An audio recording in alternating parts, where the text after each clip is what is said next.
Hi അസ്സലാമു അലൈക്കും. എന്താണ് എല്ലാവരും വിശേഷം? ഞാനിന്ന് ഇവിടുത്തെ കുറച്ച് വിശേഷങ്ങളാണ് കേട്ടോ നിങ്ങളോട് പറയുന്നത്. അത് കണ്ടപ്പോൾ തന്നെ എല്ലാവർക്കും മനസ്സിലായിട്ടുണ്ടാവും, ബാങ്കിൽ നിന്നും വന്ന നോട്ടീസാണ് കേട്ടോ. ഈ വീട് ജപ്തിയിൽ വെച്ച വീടാണെന്ന് ഞാൻ കഴിഞ്ഞ വീഡിയോയിലൊക്കെ പറഞ്ഞിട്ടുണ്ടായിരുന്നു. അപ്പോൾ നമുക്ക് വേണ്ടത് നിങ്ങളുടെ സപ്പോർട്ടും സ്നേഹവുമാണ്. അത് എന്നും ഉണ്ടാവണം. അപ്പോൾ കുറച്ച് ദിവസമായിക്കണ് ഈ നോട്ടീസ് വന്നിട്ട്.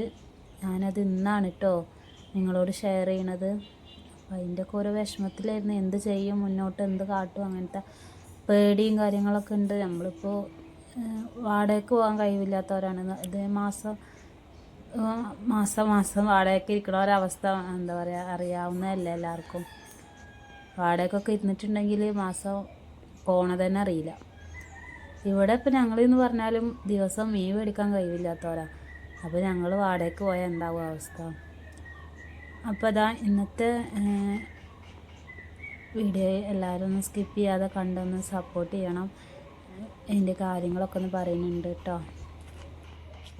ഇവിടെ ഇപ്പം ഇന്ന് ഉമ്മയും മക്കളും 3 മക്കളും കൂടിയിട്ട് ഇവിടെ അടുത്ത് മണ്ഡപത്തിൽ കല്യാണത്തിന് പോയിക്കാണ്. അതാണ് അവരെ കാണാത്തിട്ടാ. മൂന്നാളും പുറത്ത് പോയിക്കണ്. അവർ ചെറിയോളം മാത്രമേ ഉള്ളൂ ഇവിടെ. അപ്പോൾ അവൾക്ക് ഞാൻ ഓരോ ബിസ്ക്കറ്റ് കൊടുത്തിട്ട് അവിടെ എത്തിക്കണം കേട്ടോ. ഇവിടെ സുന്ദരി എന്താണ് പാപ്പ ടിന്നാണോ? എൻ്റെ ടിന്നിന് വിക്കറ്റാണോ? ഹായ് പറഞ്ഞ പൊന്നു സാബ, ഹായ് പറഞ്ഞ. പണികളെല്ലാം കഴിഞ്ഞിരിക്കണം കേട്ടോ. അടിക്കലും തുടക്കലും അങ്ങനെയുള്ള കാര്യങ്ങളൊക്കെ കഴിഞ്ഞിരിക്കണം. ഞാനും പോവാമെന്ന് വിചാരിച്ചതായിരുന്നു കല്യാണത്തിന്. പിന്നെ എന്തോ പോകാൻ തോന്നിയില്ല, അപ്പോൾ പോയില്ല കേട്ടോ. 2016 ലോൺ എടുത്തത് കേട്ടോ. വല്യപ്പ ഇപ്പം ഇല്ല. വല്യപ്പ മരിച്ചിട്ട് കുറച്ച് വർഷങ്ങളായി.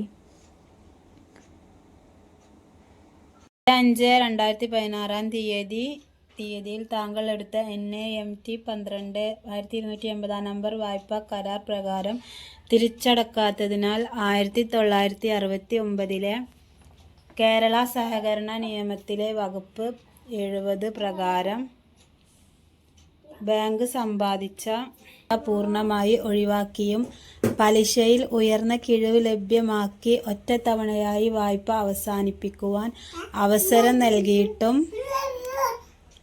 തുക അടച്ചു തീർപ്പാക്കാൻ തയ്യാറായിട്ടില്ല. ആയതിനാൽ കേരള സഹകരണ നിയമത്തിലെ ചട്ടം 81-85 അനുസരിച്ചും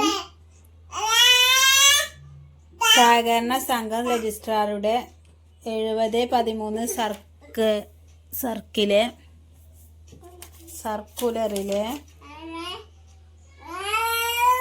വ്യവസ്ഥകൾക്ക് വിധേയമായും ഗഹാൻ പ്രകാരമുള്ള പണയ വസ്തു അളന്നു തിട്ടപ്പെടുത്തി പരസ്യമായി ലേലം ചെയ്തു വിൽപ്പന നടത്തി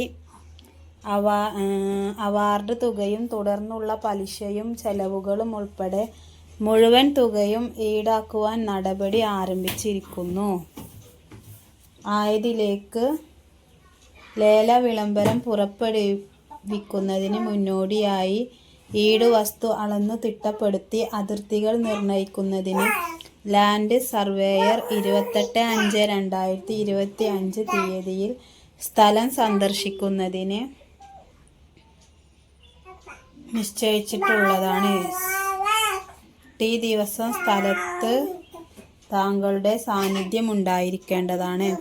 വസ്തു അളന്ന് തിട്ടപ്പെടുത്തൽ ഉൾപ്പെടെയുള്ള നടപടികൾക്ക് വേണ്ടി വരുന്ന സകല ചെലവുകളും വായ്പക്കാരിൽ നിന്ന് ഈടാക്കുന്നതാണ്. പട്ടാമ്പിന്ന്. അപ്പം അതാണ് കൊടുന്ന നോട്ടീസ്. അപ്പം അതാണ് കേട്ടോ ഞാൻ ഇപ്പോൾ വായിച്ച് കേൾപ്പിച്ചത്.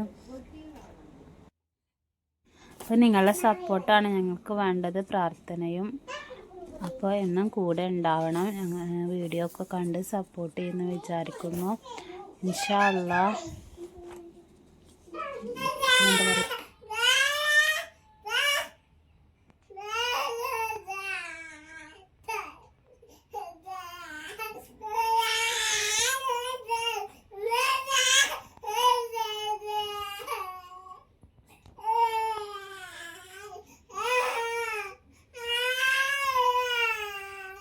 നാളെ നല്ലൊരു വീഡിയോ ആയിട്ട് വരുന്നതാണ്. അതുവരെയൊക്കെ എല്ലാവർക്കും അസ്സലാമു അലൈക്കും. എല്ലാവരും ലൈക്ക് ചെയ്തിട്ട് സപ്പോർട്ട് ചെയ്യണം. ചാനൽ ആദ്യമായി കാണുന്നവരൊക്കെ ഒന്ന് സബ്സ്ക്രൈബ് ചെയ്യണേ. കമൻറ്റ്